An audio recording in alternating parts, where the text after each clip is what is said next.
আজকের recipe Poush Sankranti special পিঠের পাতুরি।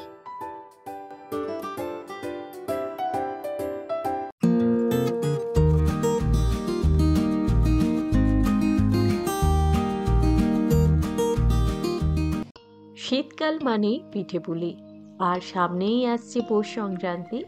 পৌষ সংক্রান্তিতে আমরা বাড়িতে সকলেই নানান রকমের পিঠে তৈরি করি। তো এইবারের সংক্রান্তিতে না হয় হোক কিছু নতুন, একদম ইউনিক এই পিঠে আপনারা বানিয়ে সবাইকে খুশি করে দিতে পারেন। যারা নতুন কিছু ট্রাই করতে চান, আজকের রেসিপিটা তাদের জন্য। তো চলুন দেখে নিই কিভাবে এই পিঠে বানাতে হবে। সবার প্রথমে এখানে আমি চালের গুঁড়ো নিয়েছি 2 কাপ পরিমাণ। এই চালের গুঁড়োটা আপনারা বাড়িতে তৈরি করতে পারেন, কেনা চালের গুঁড়ো ব্যবহার করতে পারেন, তবে ভালো কোয়ালিটির ইউজ করতে হবে।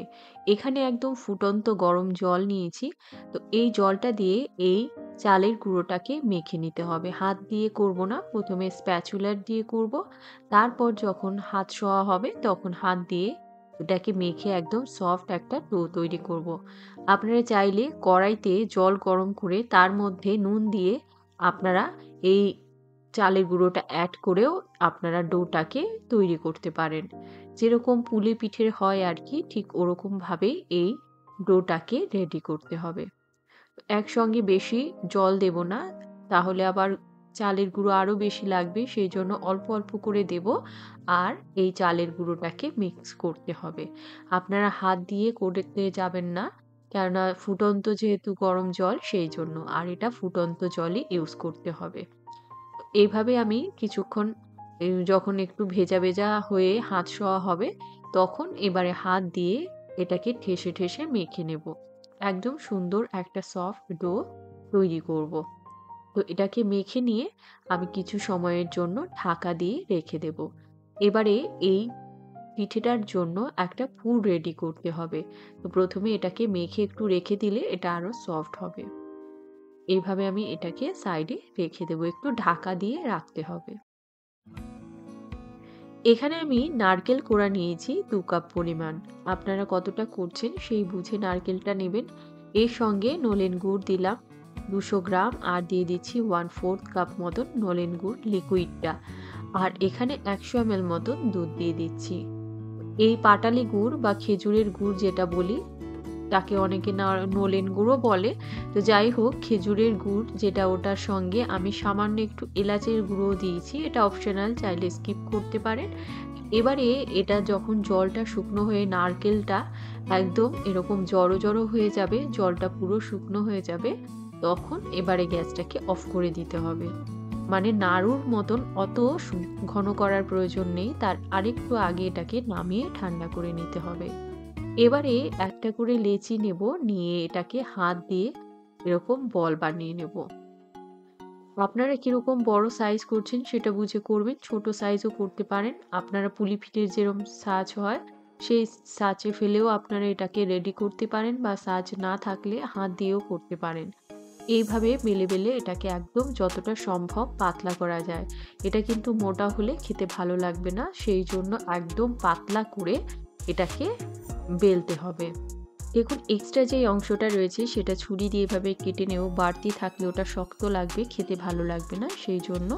আবার একদম এরকমভাবে কাটবেন না যে পুরটা বেরিয়ে আসছে, এরকমভাবে যেন ভালো করে সিল হয়, এইভাবে এটাকে করতে হবে। হাত দিয়ে একটু ডিজাইন করে নিয়েছি, এইভাবে সব কটা আমি রেডি করে নেব। তো দেখুন সব কটা নিয়েছি। তো তার আগে এরকম পুলি পিঠে বানিয়ে আমি দুধ পুলি করেছি, যেটা খুবই টেস্টি লাগে খেতে।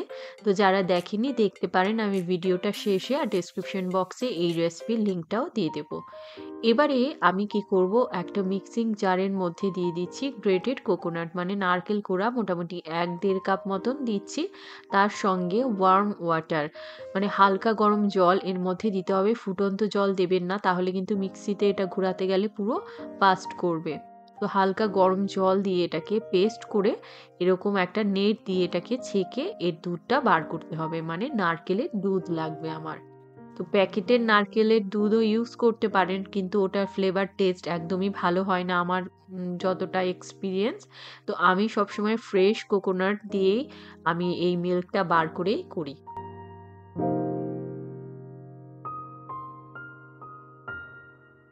এই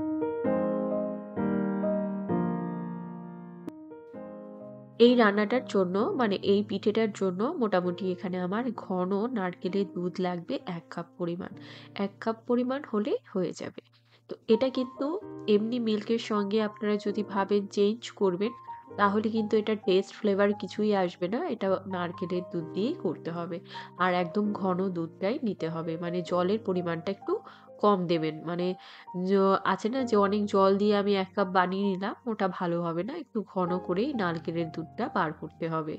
এবার এর সঙ্গে আমি দিয়ে দিচ্ছি এই খেজুরের গুড়। এখানে ১৫০ গ্রাম খেজুরের গুড় দিচ্ছি। এটা আপনাদের টেস্ট অনুযায়ী কম বেশি করতে পারেন। তবে যেহেতু এই পিঠেটার ভেতরেও পুরটাও মিষ্টি, সেইজন্য বাইরেটা আমার মনে হয় অতটা মিষ্টি দেওয়ার প্রয়োজন নেই। তবে যারা খুব মিষ্টি, মিষ্টি পছন্দ করেন তারা আরেকটু মিষ্টি এড করে নিতে পারেন। আমি এখানে যেরকম মিষ্টি করেছি তাতে করে মিডিয়াম মিষ্টি হবে। এটাকে ভালো করে এর সঙ্গে মিশিয়ে সাইড করে রাখবো। এই পাতুরি যেহেতু হচ্ছে তো কলাপাতা তো অবশ্যই লাগবে। আমি কলাপাতায় আজকে এই পাতুরিটা করব।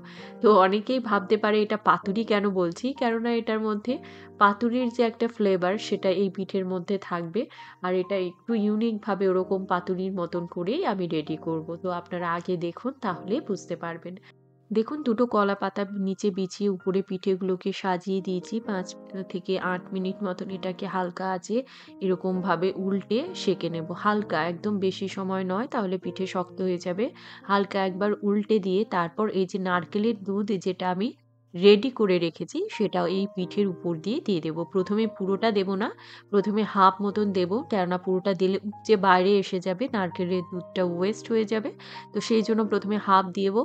তারপর একটা কলাপাতা দিয়ে ঢাকা দিয়ে একদম লো আঁচে ৫ মিনিটের জন্য রান্না করব। যখন ওটা এই পিঠেটা পুরোপুরি শুষে নেবে, অ্যাবজর্ব করবে তখন এবারে এই পিঠেটাকে উল্টে আবারও আমি এটাকে দেব। এইভাবে এই প্রসেসটাকে রিপিট করতে হবে ২-৩ বার করে।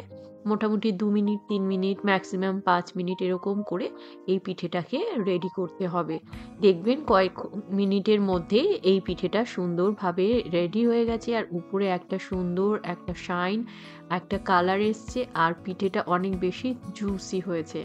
আর এর মধ্যে তো ফ্লেভার একটা অন্য লেভেলের হয়। তো এটা আপনারা ট্রাই না করলে বুঝতে পারবেন না। তো এবার পৌষ সংক্রান্তিতে বাড়িতে এই ইউনিক পিঠে কিন্তু অবশ্যই ট্রাই করা যায়। আর কিরকম লাগলো আমাকে অবশ্যই কমেন্টে জানাবেন। ভালো লাগলে লাইক করুন, শেয়ার করুন আর এরকম রেসিপি পেতে চ্যানেলটিকে সাবস্ক্রাইব করুন। ভালো খান, সুস্থ থাকুন।